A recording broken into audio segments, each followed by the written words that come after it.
तो हेलो बच्चों, कैसे हैं आप लोग।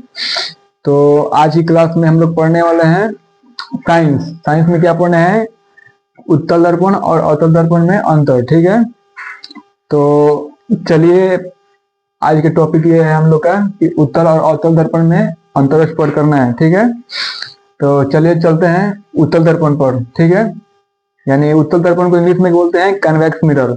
क्या बोलते हैं? Convex mirror. इसका परिभाषा चलते हैं पढ़ते हैं। ठीक है, यहाँ पर लिख रहा है कि वैसा सतह, क्या वैसा सतह या किसी आकृति का बीच का भाग बाहर की ओर उभरा हुआ होता है उसे कन्वेक्स मिरर कहते हैं, यानी उत्तल दर्पण कहते हैं। ठीक है, और अब चलिए देखते हैं यहाँ पर अवतल दर्पण के। ठीक है, कन्वेक्स मिरर को। ठीक है, देखिए यहाँ पर इसका परिभाषा क्या बोल रहे हैं, जिस सतह या आकृति का बीच का भाग अंदर की ओर धंसा हुआ होता है उसे कनकेव मिरर कहते हैं। क्या बोलते हैं? अवतल दर्पण कहते हैं।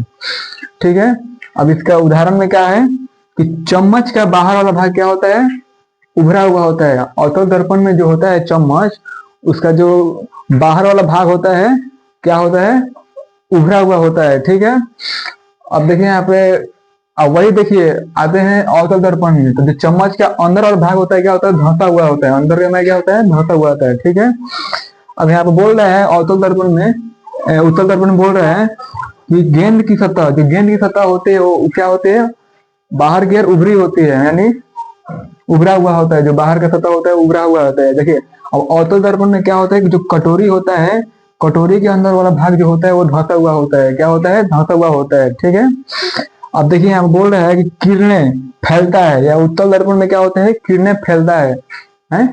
अब चलिए देखते हैं अवतल दर्पण में। अवतल दर्पण में क्या है कि रोशनी या किरणें, जो भी बोलते हैं उसको, यानी प्रकाश, वही अंदर की ओर इकट्ठी होती है। जो रोशनी होती है या प्रकाश होता है वो अवतल दर्पण में क्या होता है, वो अंदर की ओर क्या होता है, इकट्ठा होता है। ठीक है, और उत्तल और दर्पण में आपको समझा सकते हैं कि इसका अंतर आपको समझ में आ गया होगा। नहीं आया हो तो फिर से हम लोग कमेंट करना है कि क्या नहीं समझ में आया है। ठीक है, धन्यवाद।